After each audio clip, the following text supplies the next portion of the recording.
정부가 호남 반도체 클러스터 조성 사업에 속도를 내고 있는 모양새입니다. 이재명 대통령은 광주 군공항 기능을요, 2028년 중순까지 다른 군 공항으로 임시 배치하라라고 이제 명령을 내렸고요. 그런데 실제로 2년 안에 풀어야 될 문제들이 상당히 많다면서요. 네, 광주 군공항은 250만 평에 달하는 넓은 국유지이기도 하고요. 이미 평탄화가 되어 있어 산업단지 조성 시간을 줄일 수 있다는 장점이 있습니다.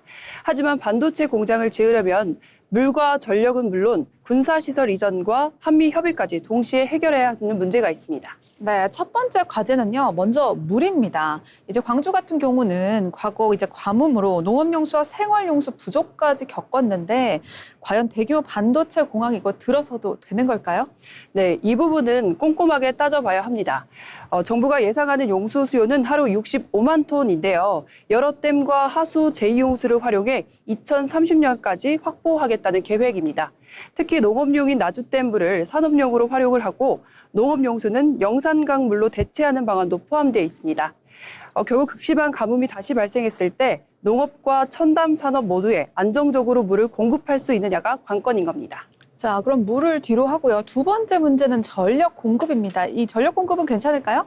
네, 정부는 2028년 말부터 1단계 전력을 공급하고 재생에너지와 ESS, 열병합과 LNG 발전 등을 활용하겠다는 계획을 발표했습니다. 반도체 공장은 안정적인 전력 공급이 핵심인 만큼 실제 공장 가동 시점에 맞춰 전력망을 구축할 수 있을지도 확인해야 합니다. 네, 마지막 문제 중에 하나가 바로 군사와 관련된 문제죠. 이 광주 군공항은 우리 군만 사용하는 게 아니라면서요. 네, 그렇습니다. 광주 군공항은 한미 공군 공동운영 기지 가운데 하나이고 일부 시설과 구역은 소파에 따라 미국 측에 공여되어 있습니다. 군공항 기능을 옮기는 것 자체가 소파에 어긋나는 것은 아니지만 미국과 시설 반환 기지 조정 등에 대한 협의가 필요한 겁니다. 특히 한미는 기존에 2034년까지 미군 관련 시설을 이전하는 방안을 전제로 협의해온 것으로 알려졌는데 정부 계획대로라면 이 일정을 2028년까지 크게 앞당겨야 하는 겁니다. 네, 정부는요, 속도전을 넘어서 전격전을 해야 된다라고 강조하고 있습니다. 속도만 내면서 해결된 문제는 아니다라는 거죠. 네, 그렇습니다. 정부는 인허가와 환경 영향 평가 기간을 줄이기 위한 메가특구 특별법도 추진하고 있는데요. 하지만 행정 절차를 단축하는 것과 물과 전력, 군사 외교적 문제를 실제로 해결하는 것과는 별개의 문제입니다. 결국 얼마나 빨리 착공하느냐뿐만 아니라 이런 제약을 해결하면서 실제 기업 투자를 끌어낼 수 있느냐가 호남 반도체 클러스터의 성패를 좌우할 것으로 보입니다. 네, 정부가 강조한 전격전이 단순히 속도 경쟁을 넘어서 실제 산업 경쟁력으로 이어질 수 있을지는 귀추가 주목됩니다. 자, 두 번째 이슈 넘어가 보도록 하겠습니다. 인천공항의 문제인데요. 때 아닌 노숙인 문제로 골머리를 앓고 있다고 합니다. 일부 노숙인들이 한 달 넘게 공항에서 생활하면서 빨래도 하고 숙식도 해결하고 있다고 하는데 이거 어떤 이야기인가요? 네, 인천국제공항공사는 지난달 30일 공항에서 장기간 생활해온 노숙인들의 물품에 퇴거 명령서를 부착했습니다. 일부가 장애인 화장실에서 씻거나 공항시설을 장기간 사용하면서 위생 문제와 이용객 불편이 반복됐기 때문인데요. 환경미화원들 사이에서도 청소 업무 부담이 지나치게 커졌다는 호소가 나오고 있습니다. 그런데 노숙인들 입장에서는 공항에서 이제 생활하기 너무 좋을 것 같아요. 마치 서울역인데 서울역의 프리미엄 버전이 인천공항인 거잖아요. 네, 맞습니다. 공항은 24시간 운영이 되기도 하고요. 냉난방 시설과 화장실, 식수 같은 기본적인 시설을 이용할 수 있기 때문입니다. 저도 과거 승무원으로 근무할 때 공항에서 장기간 머무는 노숙인들을 종종 보기도 했는데요. 사실 공항의 노숙인 문제 자체가 최근에 처음 생기는 일 아닙니다. 특히 폭염이나 한파에는 거리보다 머물기 좋은 공간이 되는데 최근에는 일부 장기 체류자들의 위생 문제까지 불거지면서 공항의 정상적인 이용과 충돌하고 있는 겁니다. 네, 당연히 인천공항 측에서 퇴거 조치를 하는 건 당연히 이해가 되는 처사인데요. 그런데 일부 인권단체들은 이들도 인권이 먼저다라고 하면서 반대하고 있다고요? 네, 홈리스 행동은 단순히 공항 밖으로 내보낸다고 노숙 문제가 해결되는 것은 아니라는 입장입니다. 실제로 퇴거 압박을 느낀 일부 노숙인은 긴급 주거 지원을 받은 것으로 파악이 됐습니다. 인권단체는 공항공사뿐 아니라 인천시도 거리 노숙인을 위한 주거와 복지 지원 체계를 마련해야 한다고 주장하고 있습니다. 네, 그런데 인천공항이 공항을 운영하는 거지 뭐 노숙인 복지재단은 또 아니거든요. 결국에는 이 문제 누가 책임져야 될 것인가가 남는 것 같습니다. 네, 바로 그 부분을 생각해 볼 필요가 있습니다. 공항에서 장기 노숙이 이어지면 전기와 수도뿐 아니라 청소와 보안, 시설 관리에도 추가적인 부담이 들기도 합니다. 그 부담을 공항공사와 현장 노동자, 다른 이용객들이 계속 떠안는 게 맞느냐는 문제가 생기는 겁니다.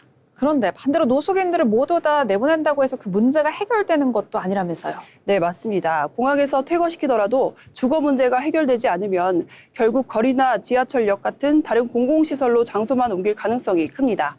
결국 공항의 정상적인 이용 질서는 지키면서 지자체와 복지기관이 긴급 주거와 자활 지원을 맡는 역할 분담이 필요한 겁니다.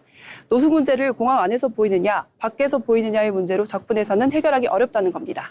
결국에는 이제 노숙인들을 공항에서 내보낼 것이냐, 함께 할 것이냐라는 단순한 문제를 넘어서요. 공공시설의 비용과 복지 책임을 누가 어디까지 부담할 것이냐는 공공의 문제로 나아가는 것 같습니다. 계속해서 다음 이슈 살펴보도록 하겠습니다. 건강보험과 관련된 이야기인데요. 건강보험 재정에 빨간불이 켜졌다 이런 보도들 많이 접해보셨을 겁니다.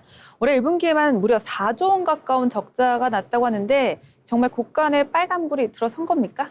네, 숫자는 맞지만 조금 주의해서 볼 필요가 있습니다. 올해 1분기 건강보험 수지는 약 3조 9천억 원 적자를 기록했는데요. 하지만 4월에 직장 가입자의 보험료 연말 정산분 등이 들어오면서 상반기 누적으로는 약 1조 3천억 원의 흑자를 기록한 겁니다. 따라서 건강보험이 올해 벌써 4조 원 적자라고 보는 건 정확하지 않은 수치인 겁니다.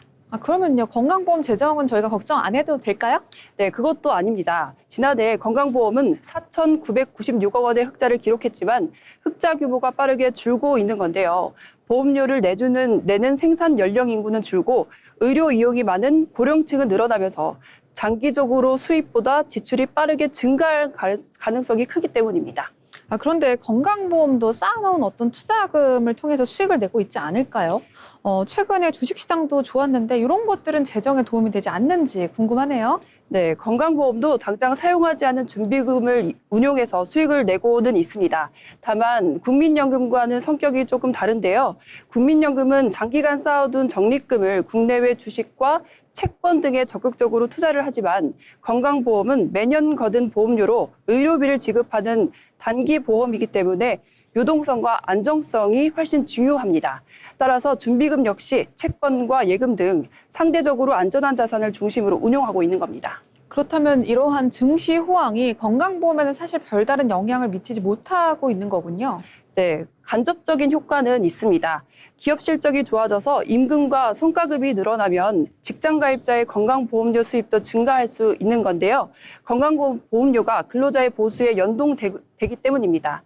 다만 이런 일시적인 수입 증가만으로 고령화에 따른 의료비 증가라는 구조적인 문제까지 해결하기는 어렵습니다. 네, 결국엔 돈이 들어오는 것보다 앞으로 나갈 돈을 막는 것이 문제다라고 보여지는데 그런데 과잉 진료나 부당 청구 같은 것들을 막는 것도 중요할 것 같은데 사실 실비보험이 워낙 제도가 잘 돼 있기 때문에 도수 치료니 뭐 이런 것들 하면서 과잉 진료가 빈번하게 일어나고 있죠. 네, 정부도 올해 과잉 진료와 불필요한 의료 이용을 줄이고 부당 청구 관리를 강화하겠다고 밝혔습니다.